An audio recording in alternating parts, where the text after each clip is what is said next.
পশুরূপে গতি। যদি পিতামাতা মারা গেলে যদি ক্ষৌরকর্ম করে, যদি মাথা মুন্ডন করে, এরপরে নাকি ধরে আসতে হয় 1000 বছর ধরে পশুরূপে ধরে আসতে হবে। স্যার কোথা লাগলো? ব্রহ্ম বৈবর্ত পুরাণ, 18 খানা পুরাণের শ্রেষ্ঠ পুরাণ। সেখানে লাগলো শ্রদ্ধার দিনে যেই জন ক্ষৌরকর্ম করে নখকুণ্ড নরকেতে সেই জন পরে 1000 বৎসর তথা করে অবস্থিতি অবশেষে ধরাতলে পশুরূপে গতি। স্যার স্মৃতি চিন্তামণি একটি বই আছে, স্মৃতি চিন্তামণি বইটা লেখা হরিদাস সিদ্ধান্ত বাগীশ ভট্টাচার্য। যে বইটা ব্রাহ্মণ ভাইরা যে বইটা থেকে পাতি দেয়, এই বইটার 127 পৃষ্ঠায় স্যার লেখা আছে, যদি ব্রাহ্মণকে দ্বিগুণ দক্ষিণ দেওয়া হয়, 2 টাকা দক্ষিণে দেওয়া হয়, তাহলে মাথা মুন্ডন করার প্রয়োজন নাই। 127 দেখেন, ব্রাহ্মণকে দ্বিগুণ দক্ষিণে দেবে আর মাথা মুন্ডন করার প্রয়োজন নেই। তাহলে স্যার এতগুলো ঘটনা প্রমাণ দেয় যে পিতামাতা মারা গেলে মাথা মুন্ডন করতে হবে, এর কোনো যুক্তিগত শাস্ত্রে নাই। এবার আমরা আমার যে ভাইরা বলছে যে মাথা মুন্ডন করে নাই, সেই ভাইদের কাছে আমার প্রশ্ন, আপনারা আমাকে দেখাই দেন যে হিন্দু শাস্ত্রে যতগুলো গ্রন্থ আছে সেই গ্রন্থগুলাই, সে হোক বেদ, হোক রামায়ণ, হোক মহাভারত, হোক ভাগবত, হোক গীতা, হোক 18 পুরাণ, হোক শ্রীচিন্তামণি, হোক পুরীর দর্পণ, কোন শাস্ত্রী পাতায় মাথা মুন্ডন করে দেখাইতে পারবেন না। আপনি দেখাই দেন, আমার রানা দাদাই সেটা মেনে নেবে। স্যার এবারে আমার কাছে প্রশ্ন করেছে, মাথা মুন্ডন চলে গেল, এবারে বলছে নাপিত মুখাগুনি। স্যার জ্ঞান মঞ্জুরি একটা বই আছে, শিব শঙ্কর চক্রবর্তী লিখিত, দেখেন তো কই বইটা? জ্ঞান মঞ্জুরি, শিব শঙ্কর চক্রবর্তী লিখিত।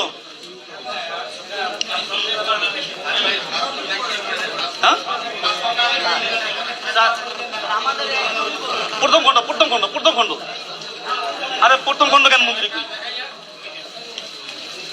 স্যার এই যে স্যার জ্ঞান মঞ্জুরি প্রথম খণ্ড, শিব শঙ্কর চক্রবর্তী লিখিত, শিব শঙ্কর চক্রবর্তী লিখিত জ্ঞান মঞ্জুরি প্রথম খণ্ড।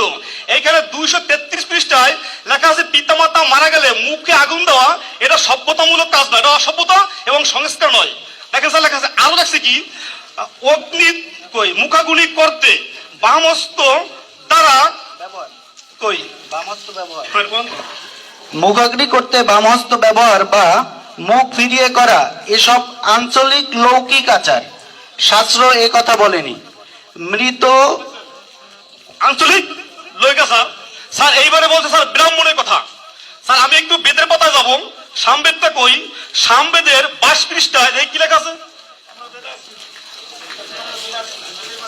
দেখেন। তার এই যে বেদ, এই সামবেদ হিন্দুদের মূল ধর্মগ্রন্থ, এই সামবেদের 22 পৃষ্ঠায়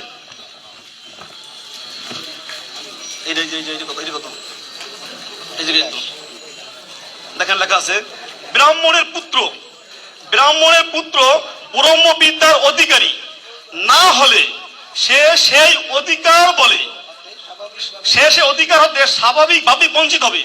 যিনি ব্রহ্মতত্ত্ব জেনে সমাজকে সুপথে অগ্নির মতো পরিচালিত করতে পারেন, তিনি যথার্থ ব্রাহ্মণ। এবারে আমার কাছে একটি বই আছে, কি বইটা কই, জাতিতত্ত্ব একটি বই আছে। স্যার এই বইটার পাতায় দেখে স্পষ্ট লেখা হয়, গৌরপীর সরকার এই বইটারে দেখেন, পৈতার জোরে যারা ব্রহ্মত্ব দাবি করে তারা পশু বলে খ্যাত। একটু খেয়াল করেন, গৌরপীর সরকার বলেন, দেখেন কত বিলীন দেখাইছেন গৌরপীর সরকার। স্যার এরপরে স্যার আমি 31 বলেছি, 1 মিনিট, একটা রায় আছে, রায় না, এই আপনার আরো শোনো, এই বাবা শুনেন, কথা শুনেন বাবা, আমি যখন কথা বলবেন না বুঝছি, উনি যখন যুক্তি দেবে আপনারা কোনো টু শব্দ করতে পারবেন না, বুঝতে পারছেন? এটা ওনার যুক্তি দেবে। মূল যে সমস্যা, একটা সমস্যা হলে এখানে অনেক দিনের জঞ্জালটা সমাধান হয়ে যাবে, একটা সমস্যা সমাধান হলে, ঠিক আছে? সেখানে যে কাজটা হয়েছে যে এনার যে এই যখন রাখা হয়েছে, উত্তর দিকে রাখা হয়েছে এবং ওগুলো মাথা মুন্ডন করে নাই, ব্রাহ্মণ লাগায় নাই।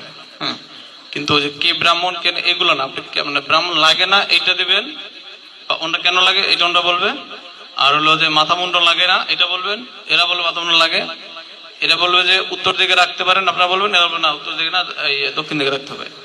মানে এই প্রসঙ্গ গাবেন কে ব্রাহ্মণ, এগুলোতে আপনার ওই হাজার তত্ত্ব দেখা যায়, আমার সময় লাগবে, ওই সময়টা আমার এখন নেই।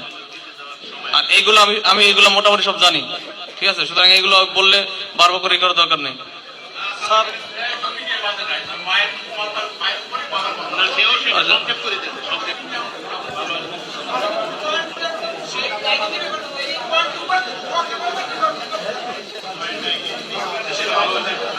সামবেদ কই, সামবেদ।